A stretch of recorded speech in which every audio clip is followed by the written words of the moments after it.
right away. Yeah. Now we're live. Okay. Hi. Let's try this. Let's try this again. This is as bad as the Union's performances. This is Across the Pitch. My name is Mike Barrera. We just talked for about 90 seconds over here. At least 2 minutes to ourselves. We are now officially live. I'm Mike Barrera, Jose Nunez, Todd Lewis. I'm gonna go a black screen as I share all the stuff on social media. Jose, once again, how are you doing tonight? I'm doing better. I must admit, it's glass number 2 or 3 at this point. It was a very, very tough game to watch, and frankly, and right now I'm putting my fan hat on for a second, so I apologize.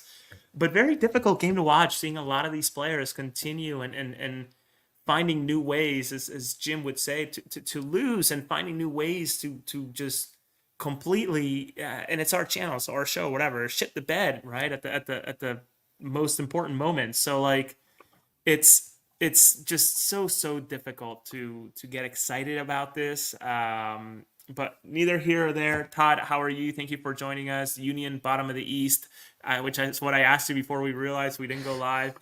Union, fortunately, not the very, very bottom of the league, but not in good company. Yeah, only Kansas City and San Jose sit below the Union. It's not been good for the season. And honestly, like I knew that things were bad in the East, but I didn't realize, just where the Union sat in the Supporters Shield. And it's funny. It's like I know myself, Kyle, Albany.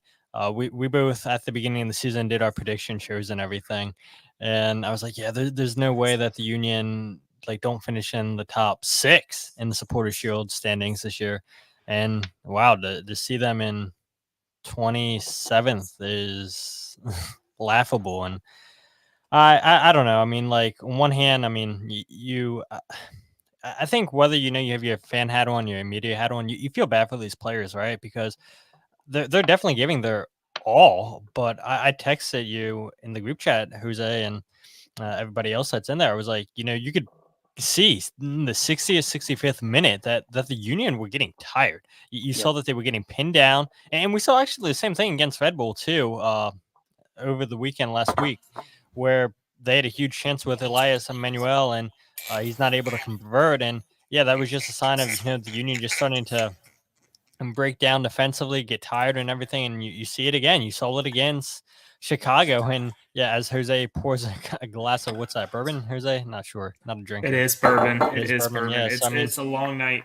I'm sure, all Union fans are going to salute you, Jose, and say, yep, they're feeling the same way. But you said before we went live, Jose, we overestimated how long Jim's press conference would go. I'm glad that it didn't take all the way up until 10:30. I'm glad that Jim came and spoke pretty fast, because for people who don't know how that works, like behind the scenes, sometimes we're waiting like 20, 25 minutes for Jim Curtin to come after the game. And technically, 15 minutes after the final whistle is per MLS league mandate.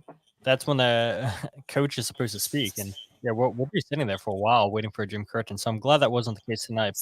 But nonetheless, a very, very quick press conference. And I don't know. I mean, I guess we really didn't learn a ton other than the fact that Kevin Sullivan was supposed to travel with the squad, but because of Canadian laws and whatnot, paperwork got messed up, and he couldn't come up to Canada. So I'm sure we'll talk about that here in a little bit. But thank you guys both for having me on, and thanks to everybody that's watching us live. This has become a routine, I think.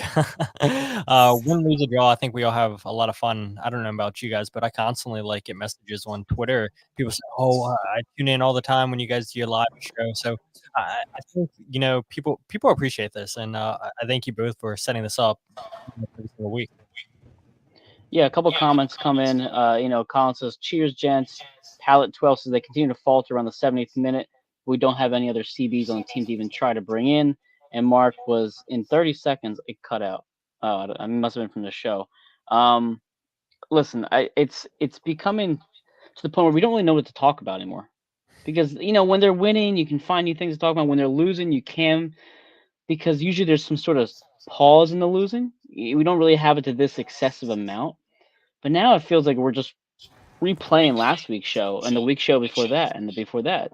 What's the new way they're going to lose? And they found a new way to lose now, and it's disheartening at this point. And it's becoming where Kevin Sullivan's potential debut, it should be something that's glorified, not just like, oh, it's a gimmick now to kind of distract you from the real problems that's going on. But Jose, I mean, are you about as numb as I am with this team? Because I feel like at this point, it's even from a media perspective, it's getting tiring to cover at times too. It's very difficult, and I know, what can I say? There are things moving and gears percolating, working, etc. Behind the scenes, but it's just very tough to think about what difference can that make, right? When you think about the season so far, heading into the final two games before a month-long break from MLS, and then at that point, you're looking at what? Nine games left into the MLS season. Is that correct? Right? Like Something like that. as soon as League's Cup's over, it's 11. 9 games left. 11, well, 11 games left, whatever. At that point, you're sort of thinking like, if anybody joins this team, what can they realistically do? And should the question be asked? And I keep on kicking the can and moving the goalpost, but like, should the question be asked? Is it time to disassemble and burn it down and start from the beginning? Right? Is a New England loss at home or is a Nashville loss at home then making it, as of today, it is 56 days without a win. If you're looking at, Wednesday, 57, 58, 59, 60 days. And if you're looking at Saturday, another 3, you're looking at 63 days without a victory. Is that then time to think about, maybe it's time to move around some of these valuable pieces, right? Like, is it time to move Martinez? Is it time to move Jack McGlynn? Is it time to move some of these faces to then start from the ground up and keep that skeleton that Jim often talks about? And I know I'm deviating from your question, Mike, and I'm so sorry, but like, No, it's okay. my train of thought right now of like, if anybody even comes in, what is the point, right? Is it just to set them up for the 25-26 season? Or I guess 25, they don't go into the following calendar year. So like, is it just for the 2025 season? I don't know at this point. And is Leon Flock even coming back? Like, I'm thinking about other things that are just percolating in my head. Leon Flock right now could be negotiating his contract to walk away on a free come January 1. So like, there is so much going on in terms of what the Union can do, should do, could do in terms to make themselves better. But at what point, again, with how bad the season has been, and then other results that are happening in the league that just don't help them whatsoever, right? I think Charlotte had a victory today. Orlando had a victory today. Obviously, Toronto had a victory today. Montreal had a victory today. DC United had a victory today. So the Union are not helping themselves, but also not getting help from others that they need to help them. So Todd, I don't know how you're feeling. What's your train of thought after this? Yeah, Mike, I don't know if we're live on Twitter, bro, because I'm getting a check mark that says a premium account on X is required in order to live stream on the platform. So I guess AAT Sports is not on X Premium. We got boosted from StreamYard on Twitter, huh? Yeah, we got booted. So if Damn. you're watching live, please consider sharing our link for the YouTube. I know we only have 10 people. We usually get closer to like 30 or 40 when we do these. So consider sharing it. But I'll throw it back to you, Todd, man. Yeah, let me get a share out there too. Yeah, while you guys are chatting, I'm going through the things. I'm like, I don't see us on Twitter. I'm trying. So you see me moving my fingers, and my eyes are going crazy. That's why. But before Todd, I shoot to you. I'm going to read some of these comments, and then we'll go to your, Jose's question for you. Brady, our good pal Brady, says you could see the elation on the Baribo goal with how they celebrated it, and then the absolute sense of defeat when the second Toronto goal went in. They have no ability to come back anymore. Jillian and Kyle join us as well. Jillian apparently loves your setup out there, Todd. So I mean, great looking setup out there in Maryland. Chris says, how about the Phillies? Listen, Chris, I'm right there with you, man. I'm looking forward to football season already. Like this, my brain is elsewhere at this point with this Philadelphia sports. Daniel Barry Sports House says, "Yo, hey man, how you doing?" Jillian, they have no game changers to come off the bench, and I think that's one of the things that was really hard to stomach today. Was look at the subs that came in for Toronto, and the commentators mentioned it. And then you have Chris Donovan and Quinn Sullivan coming in, which are nice as your like fifth or sixth option, not as your primary option. But again, I feel like we're beating a dead horse here. Again, more comments coming in. Season's done. Not sure what this organization thought was going to happen. Our pal Eric, but they haven't. They've been complacent. Thus, the protests and my ticket rep called me this week. It's just a bunch of disgruntled fans flooding the comment section. Val, again, I almost didn't tune into you tonight just because it's also depressing to talk about the Union. But then you would have missed our handsome faces, Val. So shame on you for almost not tuning in and whatnot. But Todd, you're seeing the comments pouring through. The fans are upset. I mean, how if you're talking to them from a wanting to watch every week standpoint, how do you motivate fans to watch at this point? Because I know Jose's mentioned you might bring in a summer signing, right? Is that kind of more for next year? What is your incentive to watch besides you bleed blue and gold? Yeah, that's the thing, right? And I'm not trying to make excuses. I'm really not, and it's going to sound like I am. But as we said at the beginning of the show, the Union are in 15th place, last place in the Eastern Conference, and in 27th in the Supporter Shield standing, 2 off from the worst team in MLS. I mean, that's crazy. We sit here on July 13th talking about the Union being in contention for a wooden spoon. Like they didn't even do that in their darkest days. And you look at this roster with the players they have now, they've a lot better players than they did in those dark Union times, and they weren't even in contention for the wooden shield. And here the Union are now in those conversations, and I really don't think these players are as bad as the record says they No. are. I mean, it's just little mistakes, and I know fans get tired of saying that. I know we get tired of Jim Curtin saying that, but like it's true. You look. I thought for 65% of the game that the Union were in control of the whole match. And you look in the first half, they didn't capitalize on chances. They had multiple chances to go up by multiple goals. And that's something they've struggled with this year is, building on that 1-goal lead. And they did it against Chicago and found a way to blow the game in Chicago 2 weeks ago. And they find a way to blow it again in Toronto. And that's now 12 goals conceded in the last 15 minutes of the games for the Union, which isn't the worst in the league. There's New England. I was looking before we got on here that has more goals given up. DC United, CF Montreal.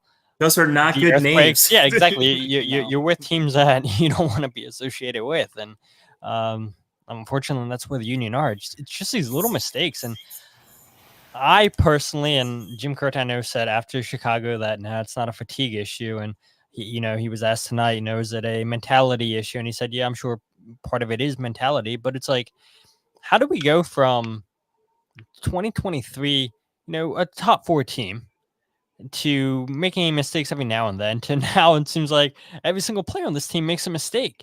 And defensively, Jim Curtin has talked about, we're defense first, and they look anything but defense first. And again, it's just these little mistakes, and I have no reason to believe that it's any other issue other than fatigue. I mean, you look, Jack Elliott, Jacob Glenn still getting ran into the ground. And, that goes back to the way that the roster was set up. If Makanya was any good, he'd be playing. I mean, that tells you everything you need to know, that it was a missed transfer because this team is lacking for players. Jim Curtin told us leading up to this game that only 14 players were available this week in training. 14 players after they have close to 30 players rostered. I mean, it's insane. Only 14 players were able to travel to train. I mean, it's disappointing. And again, I don't want to make excuses. I don't think this team's as bad as the record says they are, but unfortunately, the record does say they're last place team in the Eastern Conference, and they just continue to find ways to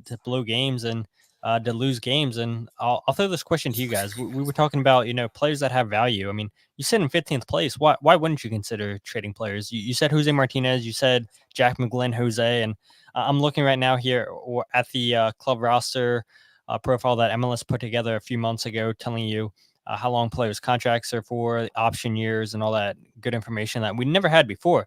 And so I'm looking at a player like Kai Wagner has a lot of value.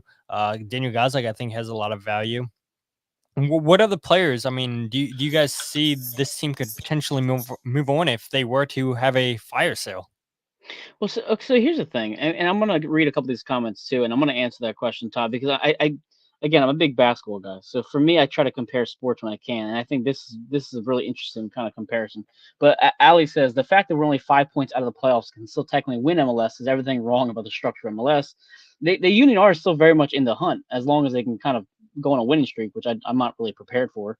I was Neither gonna are say, they you at this can't point. believe. I don't believe you for a second if you think this team can go on a tear, and Oh, no also way. hope the other teams shit the bed as the Union have.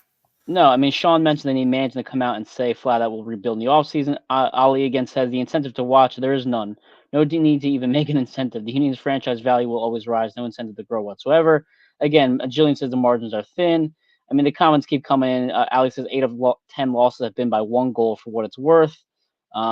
Wasting Baribo's prime. Mark, I completely agree. Our good friend Dan says we'll never see Makanya for the senior team or Berdesio, both misses. Again, I mean, I can read all Easy on these my comments, guys. Bolivian. I'm gonna try to get to as much as I can. They're really great stuff. But Todd, to your point, let's say they sell Kai Wagner. What number do you think we get for him, hypothetically speaking, just off the top of your head? Ooh, Doesn't have to be right. Just what do you think he might be worth? are we talking game or are we talking a trade outside of the league? I mean, if we're, I don't know, it's so hard to say. I mean, I think if Kai Wagner had any value outside of the league, uh, he would have He would have left been on a gone. free the past That's season. a great So point. it's hard for me to say that he really has any value outside of the league. And I believe, and correct me if I'm wrong, Jose, if Kai was to have signed with a team in free agency, no team other than the Union would have been able to give him the highest contract that he potentially would have got. Correct? Correct. I think Yeah. I believe based on the CBA, he only would have been able to make 15% more than what he was making last year. Yeah. So I mean, now I think we're gonna get so deep into the CBA. So now with the contract that Kai Wagner has, if the Union were to trade him within MLS, that team would have to honor that contract, I would Yeah. imagine. Yeah. I think Kai has value within the league. Maybe a So that, million and a half in game. okay. I'd be So shocked to see 2 million. let's just say 1.5 million, right? Just for argument's sake, right? So the problem is, like in basketball or any sport, you think I'm trading X player, I'm getting back X draft picks and or a group of players to fill that void. So Real let's say quick, we Mike. Apparently, we just went down on Facebook. oh my god, did we really? We are just falling apart tonight with the I don't know what's going on, guys. But if whoever's joined us, I appreciate it. But apparently, yeah, Facebook might have shit the bed too. Todd, I don't know if I saw Jose, the you can comment join. by Val. Yeah. Jose, you might want to check on the stream real quick because I don't have access to the studio right now. I But don't either know, way, brother. It says someone said it's working. I'm about to tap my screen like an idiot. that's not Mark us. Milano. That's Zuckerberg's fault. That's not ours. Okay, listen, don't blame us. But anyway, the point I'm trying to make, Todd, is that you trade for in the NBA for draft picks. So stuff. In MLS, it doesn't work that way. Right? We're not going to be stocking up on draft picks to stock this team. Hey, wait. We could now. We We could, could. but we're not going to. So the problem is, what do you do with this 1.5 million? Right? I mean, I agree with you though, 100%. If this team is on the decline, you get rid of your most valuable pieces right now. Jose Martinez, Kai Wagner.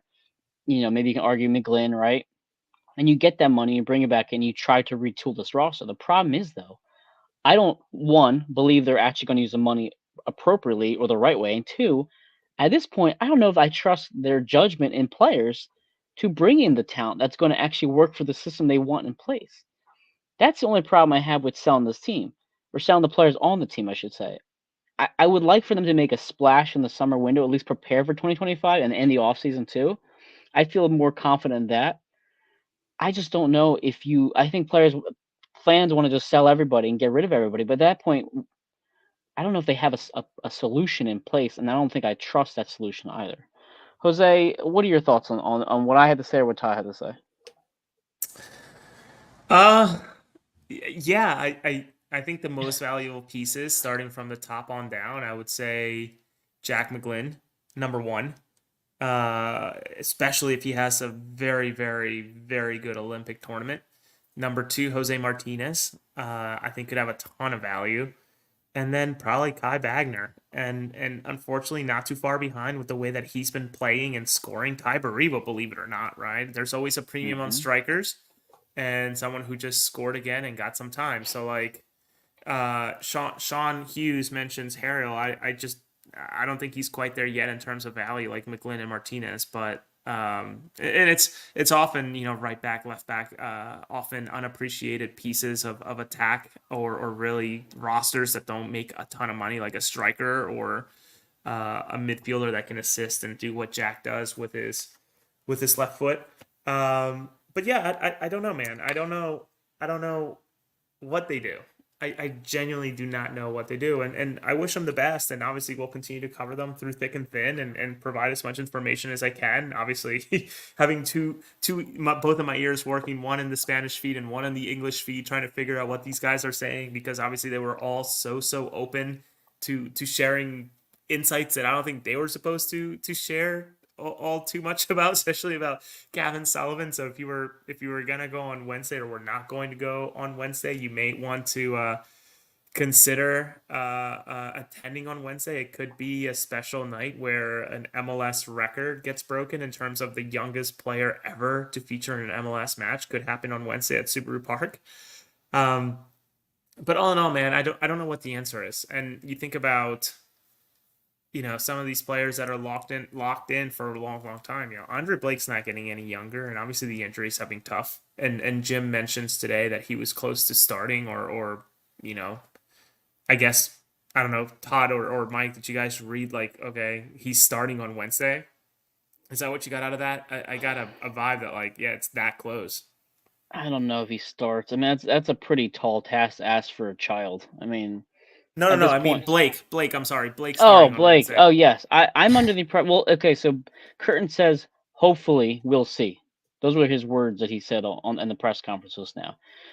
Uh, for me, so that's one thing we didn't talk about a lot today, actually, and what the commentators mentioned. Blake's only played like 4 games, 5 games this season, and the back line, it just looks like a shell of themselves. I mean, Todd, do you think this is more Blake being gone than the defense being gassed and tired? Because I feel like Semble had some confidence with the back line, and now Rick's back there, so I don't really know. I don't really have a read on him yet, but this can't all just be Blake being gone, can it?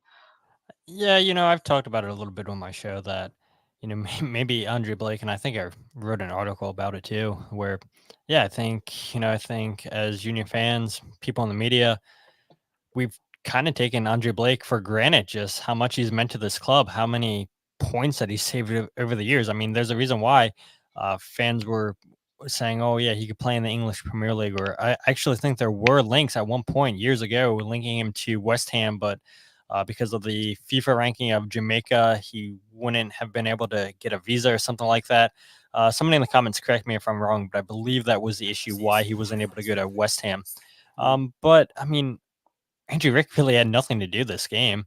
But you look at some of the games. I mean, the game against Chicago, Oliver Zemla was bad. The game against Cincinnati, Oliver Zemla was bad. Yeah, Andrew Rick wasn't great against Montreal.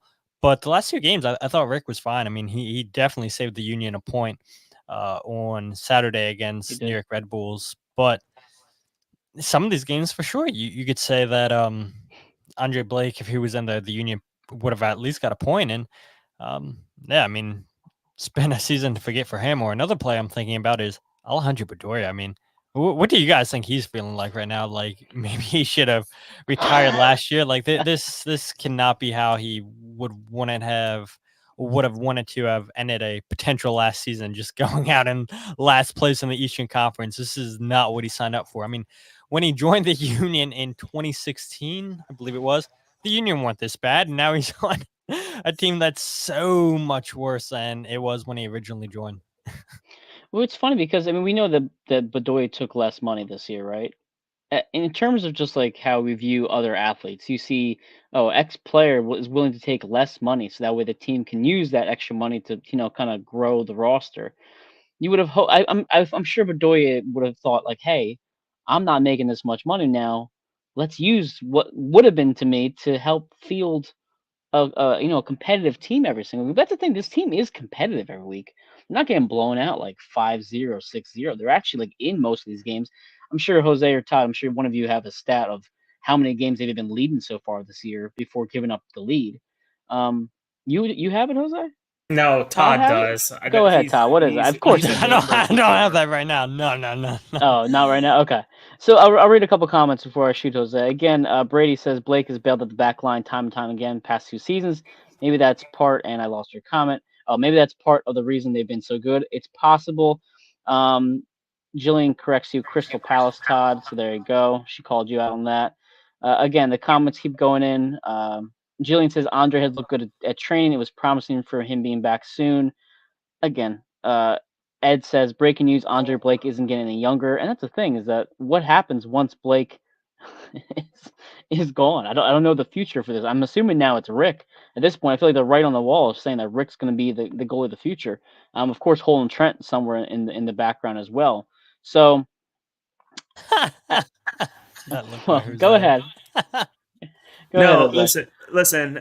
All I'll say is, and I don't want to speak ill on anybody, but like all I'll say is, we think about the lack of depth and the lack of pieces that can come in. You see Insignia coming in as a substitute, making millions and millions of dollars, and the union's response is Chris Donovan. And listen, I'm not that I'll never spend someone else's money. That's not my ever suggest, but like different levels of player, right? But then when you think about the team being gassed, looking at the final stats, Toronto completed 502 passes on the night. The Union completed a total of 254. Jesus Christ. So that team was chasing ghosts for the majority of that game. Yeah. Never mind, where am I seeing possession? Possession was 62% to 38% in favor of Toronto. So when you think about players becoming gassed and getting older and demanding more and more and more of a Glesnes, who's still, I think, coming back from a surgery that ended his season last year after grinding out to get that record. It's just so telling that the depth is just not there, and players are on loan in terms of Brandon Craig, Joaquin Torres. The Union sold off officially, and I guess I should say that's not officially. Obviously, it's official, but like finally completely transferred. What's our guy out in New Pereira? York? But yeah, Andres Pereira. That's your Perea. boy. Yeah, so like what are they doing? It's really interesting, and again, I like to think and maybe know that things are moving back there, and the market's not technically open till the 18th, so 5 days from now is when the union could finally register someone. They could announce before then, but what's the point? You're sort of just blowing the lead in a way by announcing now, and then they can't play until the 18th anyway. So like I don't know. I could be freezing. I know my connection is not great as people are messaging me, but like I just don't know what this team does. I'm sort of at a loss for words. And Jim said it best, right? Like it comes down to them figuring it out because no one's gonna suddenly come in unless it's unless it's a 14-year-old suddenly getting a start or debuting at Subaru Park. I don't know that that's the answer either, but maybe it is. Maybe he's the chosen one, or whatever the term is in Dune that they use to name that one guy in the movie. So like, we'll see. Wednesday will be really interesting, and maybe the fan base goes scorched earth, and I can't wait to see what comes out of this meeting on Tuesday between one supporters group and members of the team versus what actually happens on Wednesday in terms of supporters. So Hey, Todd, Mike, I'm can gonna. we pull up Yeah, go ahead. the comment by Sean there, asking Yeah. about Olney? Yeah, Jose, can you pull that up real quick before I ask Todd a question? Yeah, So, so go ahead, Todd. yeah, so Olney, yeah, he had used all 4 short-term contracts, and we were talking about this off air. So the MLSPA and the league had agreed to an exception for the union that they could use more short-term call-ups because Jack McGlynn and Nate Harriel are at the Olympics. So, for all you fans out there saying that MLS doesn't break rules for anybody but Inter Miami, that's now 2 rules that MLS has broken for the union. One with Kevin Sullivan, giving him the highest paid contract for a homegrown player, where I forget the total. Jose probably knows that how the biggest contract you give in homegrown. Now they're giving $500,000 to Kevin, and now they're allowing more short-term contracts for young players at the Union. So look, it's not just Inter Miami that get to break rules; it's the Union too. Yep. No, it's a great point. Kyle also mentions Matt Real being sent off to Colorado Springs. The Union have not been the same since Matt Real has been kicked off this team. But Mark says soccer is different from every sport. We have a player pool to choose from worldwide. There's no reason we should be this bad. That's why it's hard for us to take, which is a great point. That's a great point with soccer being you literally have thousands and thousands and thousands of players to pick up compared to other sports.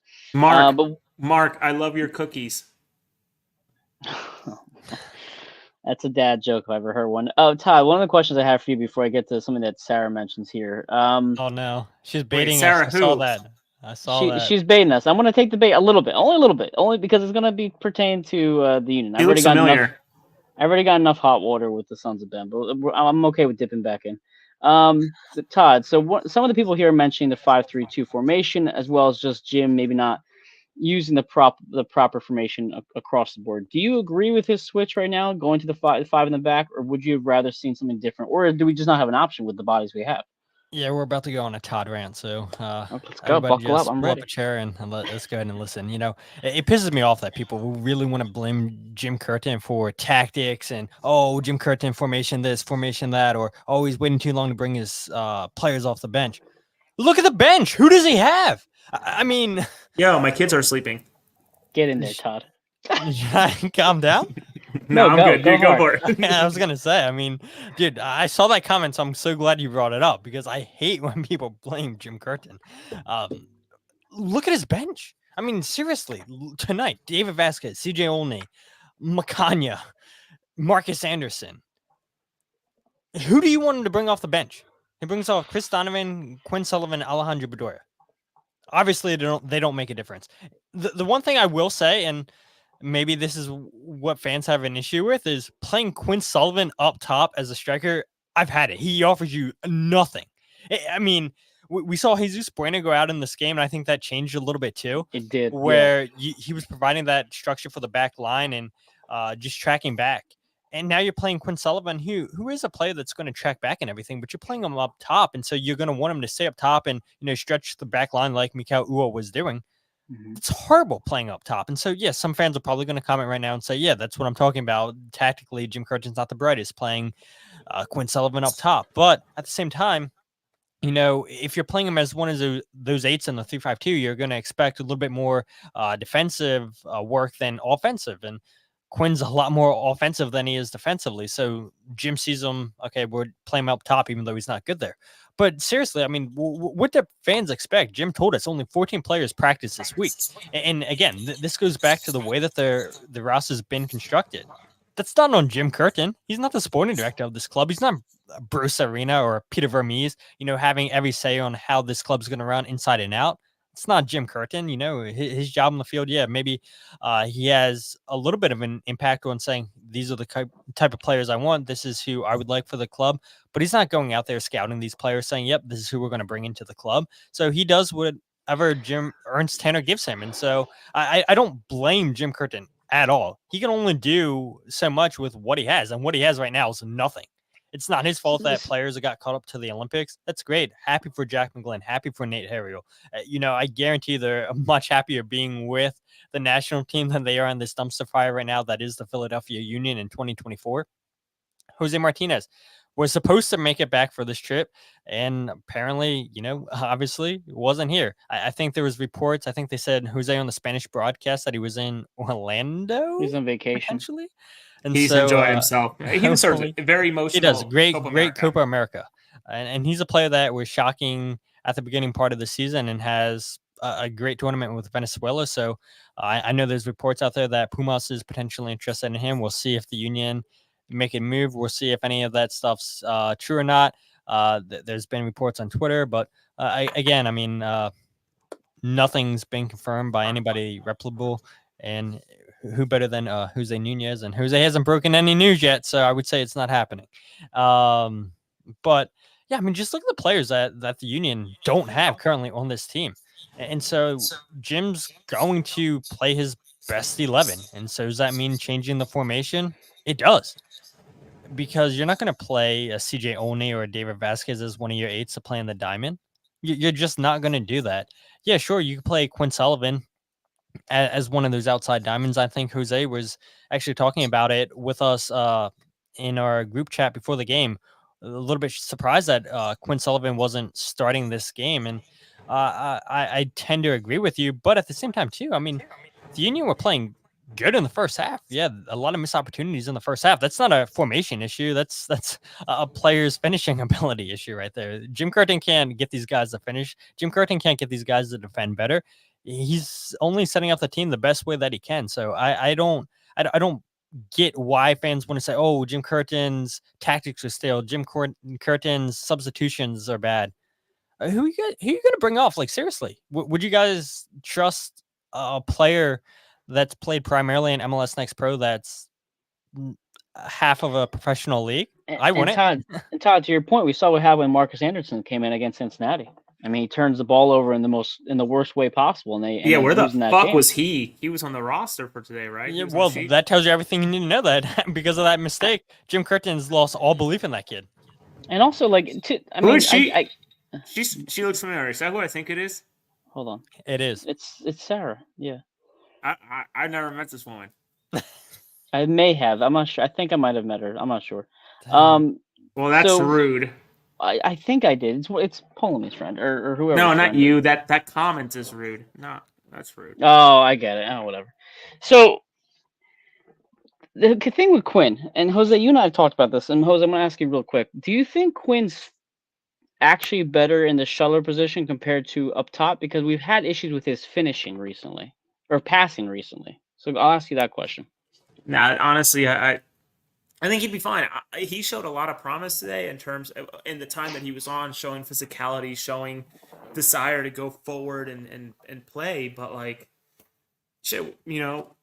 when everybody's tired, he finally comes in, right? We were just talking about the number of passes that they were chasing, the possession stats of, the team chasing goes. So like to put him in with that energy and everybody else gassed doesn't make his job any easier. So I don't know what the right position is for him.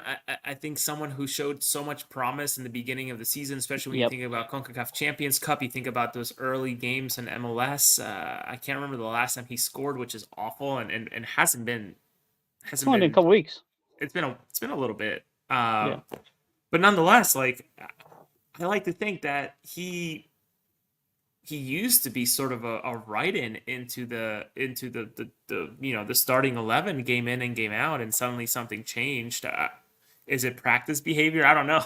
I sort of fall back onto that every single time I see a player go from starter to bench game in and game out. And maybe it's formation-wise, but I like to think that Jim is smart enough, certainly far smarter than me or all three of us combined in terms of soccer IQ, especially coaching, but finding a way to fit some of these pieces that just make sense. Quinn Sullivan's one of your better players.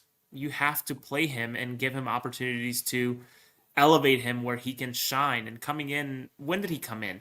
Like the 70th, I think. Okay, was it really the 70th? That's worse than I thought. So one of the things we've talked about too, Jose, and I mean 60th minute. Okay, so listen, the Quinn. You know how much of a fan I am of Quinn Sullivan. His finishing lately has not been good. His final touch into the box has not been great. I do agree, though, he's more suited as an 8. I wouldn't say more of a 10. I'd say more of as an 8. But also, we've seen the Jamaican team use Lowe as a 6. We've seen the Venezuelan team use Jose Martinez as an 8, and we've talked about this on our show as well. Like sometimes I feel like the players have versatility in other locations that they're not being put in either. So I can see sometimes where the frustration is on Jim because you want to try certain things differently, or you think a certain player would thrive in different part of the formation and they don't. Maybe tonight, I agree you need to have your best 11 out there. Why not try Lowe at the 6? He has some experience out there. I mean, Flock did okay, but at the same time, towards the end of the game, I wish they would have taken Flock out too and just try something different. At this point, you have nothing to lose. You are the worst team in the past couple months, so might as well try anything at this point to get this team sparked. And Valerie says, I didn't think Lowe did all that well as a 6 in Jamaica. I don't disagree with you, Val. By this point, how much worse could they possibly get? But going back to Sarah's, bad enough to play a 14-year-old. yes, that's true. Going back to Sarah's previous comment, not the hymns one, the one No, before. no, we got to keep Not- talking about, people just coming out, Jim Curtin for formation and saying, the fullbacks can't push up. Now let's keep this going. This is what I live for. We saw how well that worked out, sitting 5 back against Montreal. They couldn't get out of their own back, and then they lost the game. And so Listen to it's this like, guy. it doesn't work. It does not work. I thought Kai Wagner actually played a little bit more defensive tonight than he did offensively, and I thought for better parts of the game that he shut out Bernadeschi. Yep. Olivier Baiza is your issue there, and I've said that on my show plenty of times. I'm pretty sure you guys have talked about it too. He was going to be an issue. He is an issue defensively, and when Nate Harriel's away, well, you're not going to play Bernadeschi. Sorry, Jose. The only player you can play out there as a right back is Olivier Baiza, and you're going to get burnt by him 9 out of 10 times defensively, and that's exactly what happened tonight. I mean, I know, he had nothing to do with the bad pass by Jack Elliott on the second goal that Toronto scored, but there has been moments where the Union have tried to sit back deep, and they struggle under pressure, and they're not going to do it.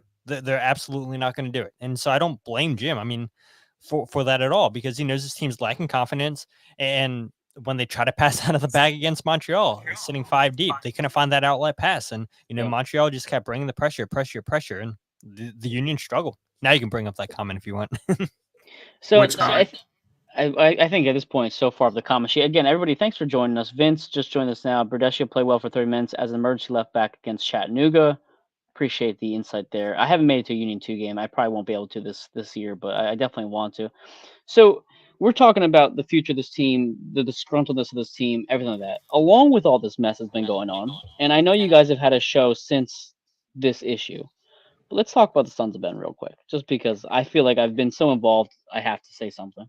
Sons of Ben had a protest for the Red Bull match. I was vocal about that it wasn't good enough. I think everybody across the board say that it wasn't good enough. Their protest was very soft. I got hammered by it in DMs by people and whatnot, but it's true. The protest was soft. Through all that mess and KSU, doing well with the signs and making these T-shirts, credit to the KSU. There is a meeting being set up, and I don't say meeting as in like it's not actually happening. There is a meeting, but whether it's actually going to be productive or not, it's besides the point. The front office is meeting with the Sons of Ben in, I think, Tuesday or this week. At this point, maybe Sarah, you might know exactly when it is. She said Tuesday. Tuesday. Okay, thank you, Todd. So I'm willing to hold the Sons of Ben accountable, especially as a paying member, that the protest was shit. It was soft. It was embarrassing. Cross on Broad blasted them out. Everybody blasted them out. The protest was soft, and they should be ashamed of themselves. However, credit where credit's due. The poll they released to the Sons of Ben members, and if you haven't seen the questionnaire they released, go to my Twitter, Embraer1323, and you'll see the whole list of things that they asked the fans to kind of inquire on. And it was actually a pretty good questionnaire. I enjoyed answering it. I thought it was well thought out. It's about 15 questions. It's not a lot, but it revolves around, how are the money going to be spent? What's the front office's, perspective on certain things, etc. So this meeting's happening this week. Which one of the 2 Lingby questions did you answer? I answered both. I know. Okay, I saw one sure. question was duplicated. I know. The point I'm trying to make is this meeting this week may get more attention than the whole Kevin Sullivan thing, because for one, we don't know if it's going to be publicized at all. I think it should be. Frankly, if the Sons of Ben go in there and don't demand it to be a publicly, I guess, dialogue meeting, whatever you want to call it, I think they should just leave. To be on the record, I have, and this is my official, I haven't said it out loud, hinted at it. I am willing to use paid time off for my work to drive down to Chester and report on the meeting, live tweet the conversation if it's available. I am more than happy to do it. No one has approached me. I'm not throwing myself into. I'm not a paying member, so I think that also helps the neutrality of it all. So more than happy to do it if there's anyone here who's interested in having that type of transparency. more than happy to do it. Okay, so that's the thing. I got asked that question as well, and people have kind of hinted at: is there going to be a reporter at this meeting? I know I'm not going to get asked. The people don't like me there, so that's another question. Jose, you might be our saving grace here. To me personally, I think it's probably going to be Tannewall. And the reason why I say it's probably gonna be Tannenwald is because they know after this fluff piece that he put out earlier this year, they can trust what he's gonna say. And I'll call it what it is, right? They're gonna want a reporter in there that they trust 100%. And that's no offense to you, Jose, at all. You're doing a great job, but they've known Tannenwald for much longer than both of us combined. Of course. They're gonna want him in that room to put his take on the questions and the answers. But to my point a few minutes ago, the Sons of Ben hear from them that they are not going to release the questions and the discussions and meeting. They should just get up and leave, because it shows to me as a fan that they don't actually care. And that's the thing, is if you're thinking about incentive to watch or reasons to want to support this team, if you can't have anything come out of that meeting that's productive, what's there to look forward to next year? The same old things. Players going to run to the ground. The money being pocketed into a bar that nobody wants to go to. I don't know. Todd, Jose, you want to chime in on that? Not taking this. Who is this? What, me? Who? I don't know. Yeah, no, listen, man. I'm all for transparency, and sure, if it's the guy from the Inky, that's totally fine. Like that's by all means send him. Let him put out his live tweets. That's fine. I don't know that a written piece shows up, or I just don't know what the answer is. And I know I've been saying that all along, but like, I don't know, like, what does this? They're certainly not going to have a live stream. And gosh, wasn't there a call at one point earlier in the season, both of you, about like having like a fan council or something like that? Or maybe I'm making that up. There could be town halls. I think it's a good idea just to put fire under the ownership, because they have to then answer questions from people who are unhappy and not always thinking clearly. So I think it's a good idea personally. But I mean, Jose, you can continue, or Todd, you can share your thoughts. And listen, all I will say, and I know Todd has plenty of thoughts to share, and he's not gonna squirm out of this with his little shit eating grin that he usually has. But like, Nice try. Again, I totally get that this is a dollars and cents type of industry, and people in seats, and ultimately that's what it comes down to. If people want to see change, it's not showing up, it's not going and buying, and I love eBoon, so like if you want to buy LBF, it's quality stuff. Yeah. But like it really comes down to not spending money at the team store, and there's plenty of people in this chat who go and spend money at the store, or go to Union Yards and buy a $8 Miller Lite and a $12 hot dog. Like, it's spending no money with them. And if that's what you want to do, that's what you want to do. But that's ultimately what it comes down to. But I also don't want it to get lost in missing the forest for the trees, in terms of like, this is a really bad, I guess it's fair to call it now, really bad 3-month stretch, just about, right? 58 days without a victory, 56 days without a victory. It's a very tough 2-month stretch, but like, also should not forget what has been done over the past 5 to 6 years. And sure, they haven't won many trophies. You could put the asterisk on the supporter shield. You can put the asterisk on X, Y, or Z, and that's fine. But all in all, the team has actually sustained a lot of really good success over the past 5 to 6 years. I just totally get, I get the disdain and the anger towards the team right now, but I also don't want it to be, such at a micro level. Just take a step back, right? Like, this team has been successful over the 5 to 6 years, but I don't know. I'm just sharing that out, just putting that out loud to, like, cooler heads and a way can maybe walk through this all together. Ali says 100 plus days without a home win. And that's totally fair, man. Like, I totally get that too. So it's frustrating on both ends, right? The team that has been successful year after year in terms of overall record and scoring goals, and bargain hunting into players that become something, but also these last 100 days, or however long now, it's been very difficult. I totally acknowledge that. And no, I'm not a bootlicker, Eric. I love the The comments are great, guys. Keep coming in. Todd, do you want to share You your thoughts guys, on anything, or you want me to do you, keep going? do you guys think that if half the team didn't get COVID in 2021, that the Union could have won MLS Cup against a weak Portland team?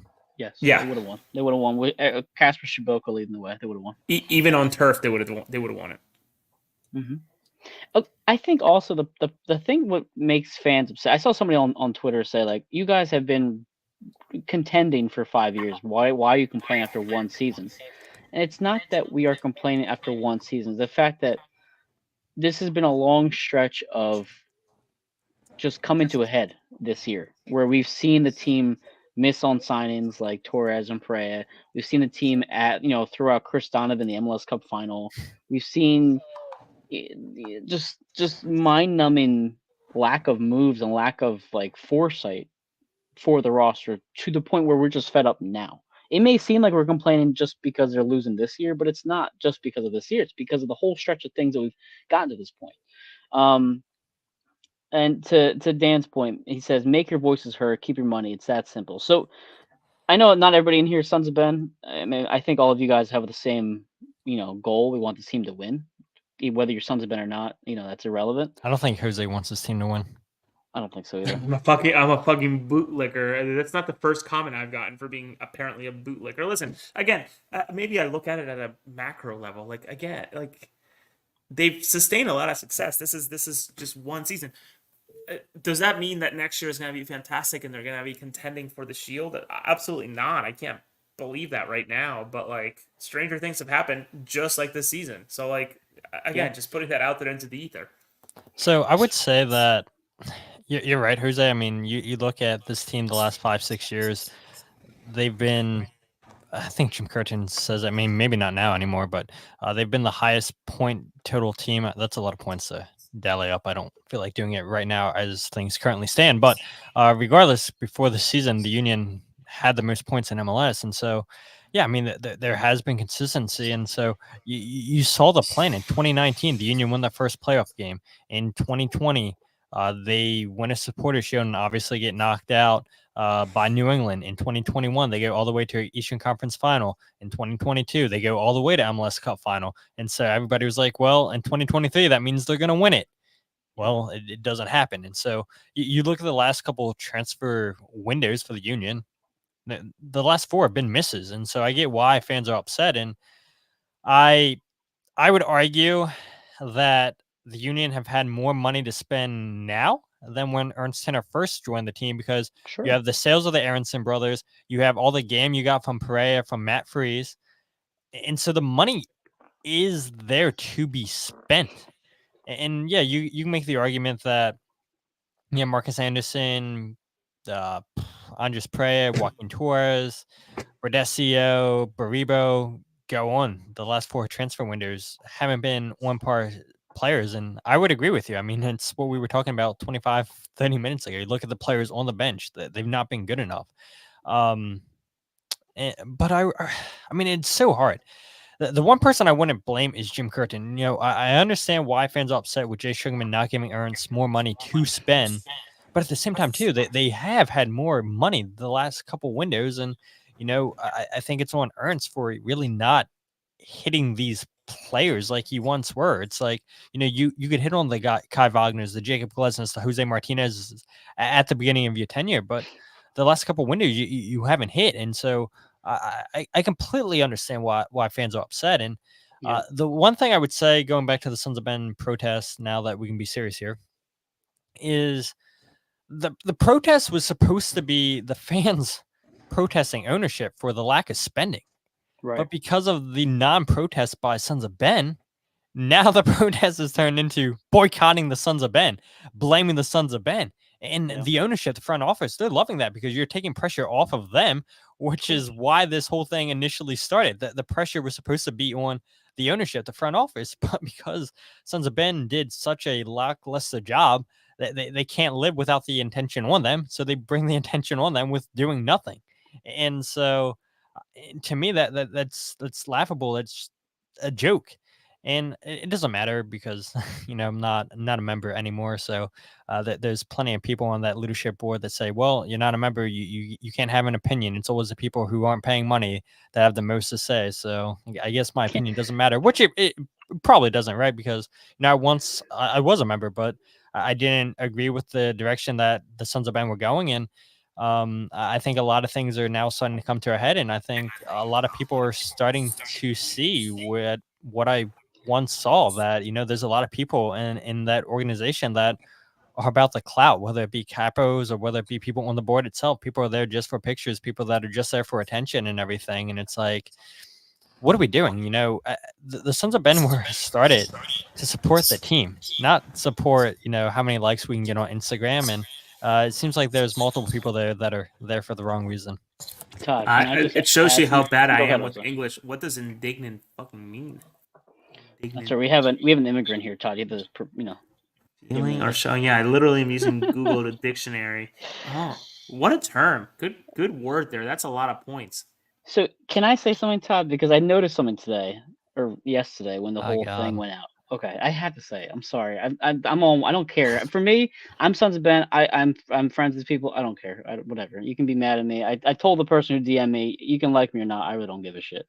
Did When that person happen to be leadership at the Sons of Ben? I don't know, maybe they were. And also to Val's point, because I'm an SOB too. It's not the members of SOB. It's the people that are in charge of SOB Yeah. that we have a problem with.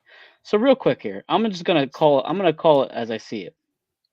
When I wrote my article about the Sons of Ben, it was called SOB. S stands for silence. When I wrote that article and posted on Twitter, and people like Dan and Brady and everybody on Twitter was going crazy, we all got backlash. I got DM'd Me too. saying, "How dare you say this, this, and this?" And I told that person, I'm holding you guys accountable the same way you ask me as a media member to hold the team accountable. Not my problem. So then they had this poll come out. And again, as I said about 20 minutes ago, I thought the poll was great.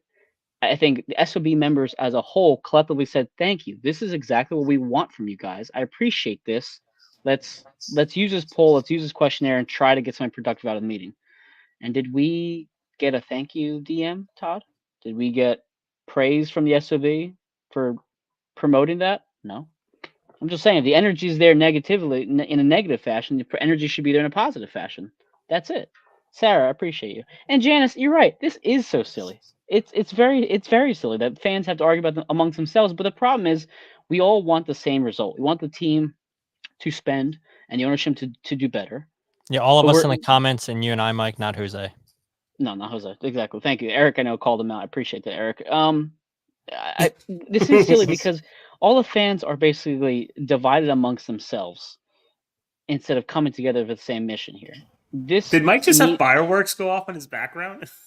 Maybe, I don't know. I might have my hands clicking together. What commentators are behind you, Jose? It's the Monterey game. I'm a sucker for Monterey, man. They're great. Good looking coach, Fernando Ortiz. Great looking coach. So Dan says, as a supporter, I measure the club by effort from the top down. Has they built the club, fan experience, and how they play, all the way from top to bottom. And Sarah says, crazy wanting SB leaders to lead is a new concept for us to be. Listen, again, the problem is now, let's have this meeting. Let's say this team continues to lose. What comes next? That's the thing. Whether you're SB or not, whether you agree with the protest or not, there has to be continued pressure on ownership. So what is the next step for protesting? And that's one of the questions they submitted as well in the questionnaire. What would you guys want to do as a protest? Wear different colors? I saw somebody say you should wear all white for and then put sugar isn't sweet or sugar free or something like that on the shirt. I know KSU's releasing shirts. Somebody mentioned Phillies gear because it's red, but two, it's kind of symbolizes what a franchise looks like when they obviously have a farm system like the Union, as well as spend big on players like Bryce Harper and JT Realmuto, all that stuff. So it's different approaches that are being put out there. But now it's, well, what happens now?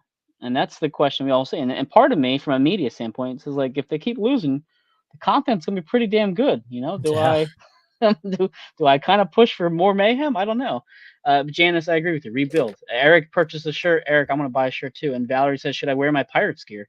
go for it. The Pirates are just about as crappy of a franchise as the Union at this point, so go go for it. Jose, he's not there. Todd, you're just coming back. What did you get, Todd? What is that in your hands? Oh, Pittsburgh. Look at that. See, Valerie said Pittsburgh should you wear her Pirates gear? Let's go, Buckos. there you go. Jose vanished on us. So I'll go to the comments again. Look, Oh, you there got you go. something too. Wait, can you bring that I'm over just closer, pulling out Jose? gifts. Demand better, Sugarman out. So a good pal of ours from 140. I don't know if he wants me to say his name on the show, so I won't. Don't say his name. I won't say his name. I'll keep it to myself. But he's been releasing those shirts, and it's pretty nice. I think you can buy them at the stadium for like $20 or something like that. I'm not sure, but There's more stuff coming on Wednesday from what I Wait, understand. can we make something clear real quick though? It's not a KSU versus Sons of Ben thing at all, and they were very clear on that on True. the Rush Joy show and on social media. I've seen it too, so just wanted to make that clear that it's not us siding with KSU against Sons of Ben. It's just calling out, Sons of Ben for being lackluster and applauding, KSU for doing something that they felt was a good first step in a protest. And that potentially, we haven't confirmed it yet, but there's a potential that the person who brought the sign in could lose their credential to bring stuff in. So it's them putting themselves at risk, which is what we wanted to see. And Janice says, you know what, Blake is the hero. Shit is still going to change when he gets back on field, and that's true. The team could get a sudden boost from him being back between the to the posts, which I would hope to see. But I almost don't want the ownership to get false hope from the way they've constructed this team. Valerie says Ed's idea is a great idea. I'm going to read Ed's idea. If Jose can bring up it on the screen as well. At the 2010 mark, stadium seat walkout. Chill in concourse, wait 10 minutes before returning. Fans can still watch and hear the game in the concourse area. And that's a great idea. That's an idea that should have been presented to the Sons of Ben or whoever. Say, hey, listen, stay outside the stadium and cheer from outside the stadium. Go into the concourse. They did it during what was that? Union Happy Hour, I think, during COVID. Yeah. When nobody was allowed in the stadiums, fans were driving to the stadium when the gates were locked and making noises. They can do it now. They did it before. They can do it again. Exactly. Listen, I've personally heard rumors of a Leagues Cup protest. I have an idea of what it's going to be. That protest was better than the protest they put out. I'm just saying. But again, it's ideas like Ed's or wearing again Phillies gear, anything like that. It's those ideas that could have been used, and we've shared it with them prior to the game against Red Bull several hours beforehand. Said this isn't good enough. Get creative. It could have taken them 15 minutes to look at the comment section and realize they could have done better. But it's 11 o'clock, guys. I don't know how much more we want to go with this. Jose, do you have any final things before we keep going, or call it a day? No, not really much else for me. I think Okay. Things will develop. I think, and I have no inside knowledge. Things will develop between now and Wednesday in terms of what's going to happen, right? In terms of Sons of Ben. Hopefully, there's something out there. Maybe it's me being, hopeful. What's gonna happen on Tuesday? What's gonna actually planned for Wednesday? Then on Wednesday, apparently we may have some fireworks with Kevin Sullivan getting his debut. I was surprised that Jim even answered the question when I asked it in terms of can you? Well, he knows he had that that conversation. Yeah, what's that? He knew he had the conversation with the commentators. Yeah, it's like I hope I didn't get anybody in trouble, but they said it on air to I don't know how many people subscribe and listen to Spanish, but I apparently they said it in the English feed as well. So I don't know how many people watched it. So whatever happens on Wednesday, and then after Wednesday, it's like okay, let's what happens on Saturday because then at that point, between Wednesday and Saturday, is there an announcement for a player? Because Thursday is the 18th, and that's when technically teams can officially register players. So, is there an announcement there, or the day after, or shortly after that during Leagues Cup? I don't know. So, I think this week is going to be very, very interesting, and I think also what is going to be most interesting to me is how does this team approach Leagues Cup? Are they going to go for it? Are they going to fold? Are they going to run the kids? Ultimately, that's what feels like the last. And I know people in the comments will say, fucking Leagues Cup sucks, US Open Cup, whatever. That's fine. Totally understand that and support whatever you want to support. But like that's the last way that the union can get into continental soccer, and they probably want that. Certainly for recruitment. Not that they recruit a whole lot of people, but it doesn't hurt to say, yeah, we play in CONCACAF Champions Cup. But ultimately, every single victory per the CBA, the team or the players, I should say, the players make either $150,000 that gets split amongst the players slash staff members, It's or more than they were making in the U.S. Open Cup. absolutely they get It is. 150K or equal to what the Mexican teams are making. Yeah, fuck off, Eric. Eric, I love Eric. Hey, listen, If Eric was a anything, commenter before you, so let's just. no, Eric's an that's OG. Yeah, why isn't he on the show then? Why yeah. don't you guys put Anyways, Jose? He has get been. him He on. has been on the show. He has been on the show. Eric, him we're on. bringing you back on. Listen, all Um, I'm sharing is the player's perspective. If you tell a player, hey, like a player like an Andrew Rick who's starting these games, I'm excited to see what he's actually making once we get the fall data for the salary. If you tell him, hey, brother, if you win 3 or 4 games, you might get 40% of your salary as a bonus. That's huge. You that's know what massive. I mean? That's gigantic. You're gonna tell me that if you were your job said, yeah, go ahead and freelance, and you can make 40% of your salary in you know In a month. in a month, you wouldn't do it. You'd be bananas. You know what I mean? So like, I'm intrigued to see how they go about Leagues Cup, and um, if they don't. If they don't, I don't want to say if they don't take it seriously, but if the Union genuinely go and I just don't see a way where they beat Charlotte and Cruz Azul and get out of that group, like it's They're very not. hard to see them winning either one of those games. Maybe it's a good break for them to finally get everybody together and sort out this shit, because then you have September friendlies, which Jamaica just announced one. Or is it a qualifier? I can't remember. So Jamaica has games. Then you have nation leagues in October and then again in December. So like, there's just a ton going on. And I know I'm ranting at this point, but like, yeah, I'll be there for it, whether it's good or bad. I'll be there, hopefully sharing as much neutral reporting as I can. I don't often put a lot of opinion whatsoever in my reporting, unless I No. outright say this is me, a little editorial note, or me just outright saying this is an opinion.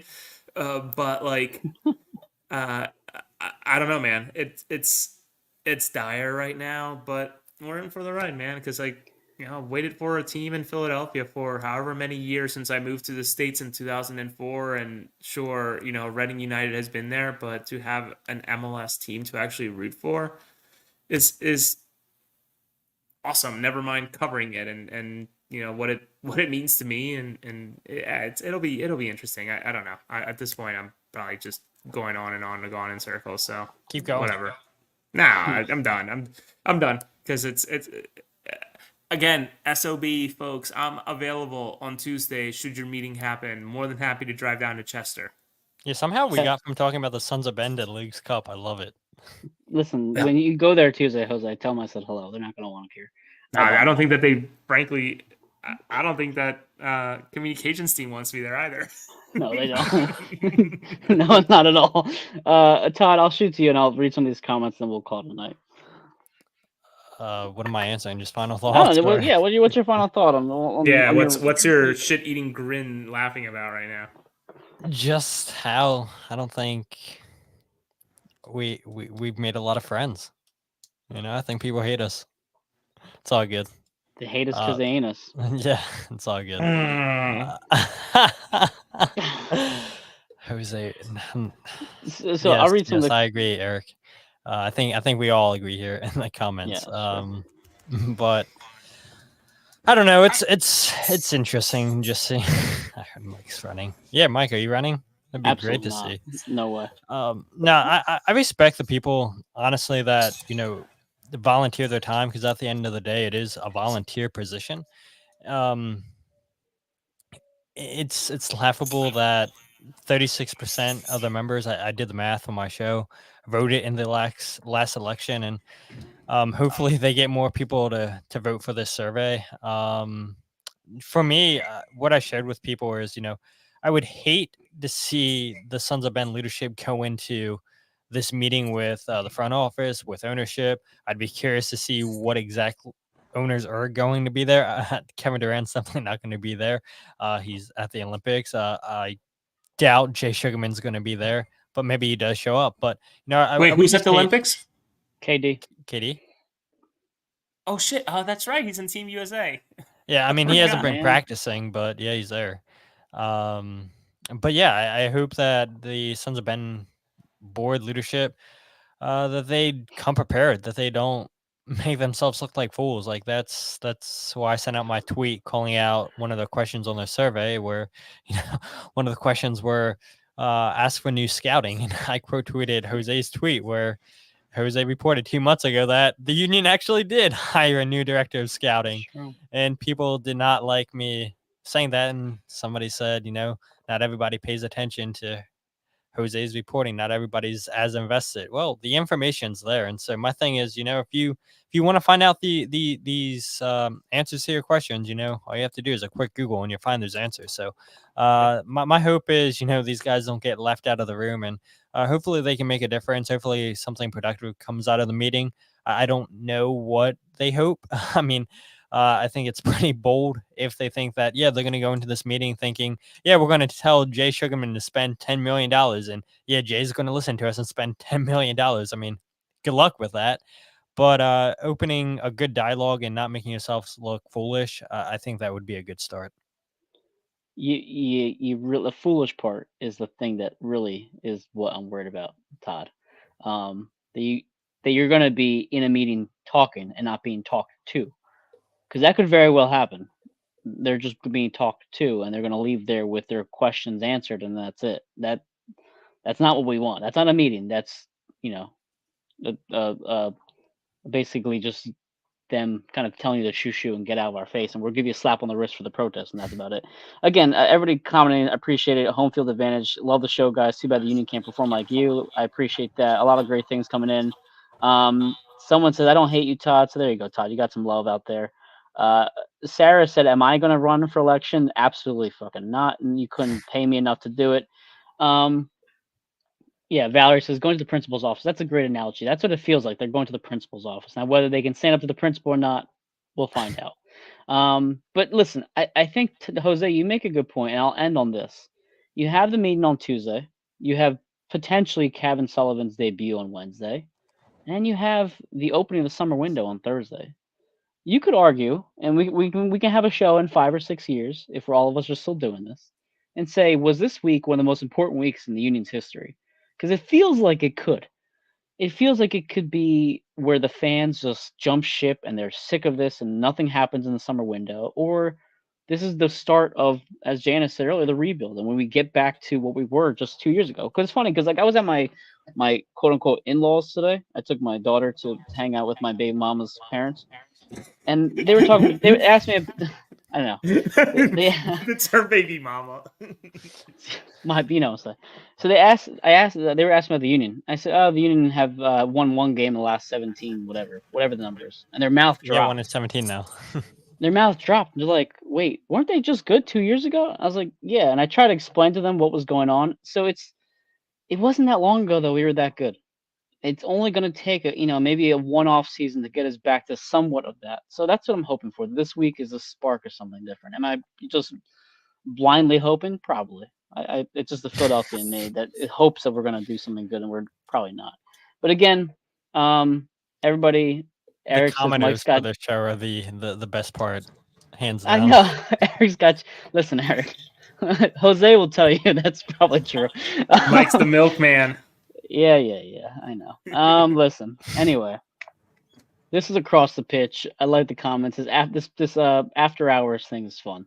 That's Jose Nunez above me. Jose R Nunez 91 on Twitter. He has a Substack. Does a great job. Jose is the one of the best independent union reporters and soccer reporters you'll find online. And then also Todd Lewis. It's a Todd's Life on Twitter. Yeah. And then he hosts the Free Kick Pod, the best at Maryland podcast. That's your thing, right? Out there. Yeah, the number one. Yeah. The number one. That's right. Don't forget it. So listen, check out Todd's work. He does great videos with the goal scoring videos after every single match. So please check that out.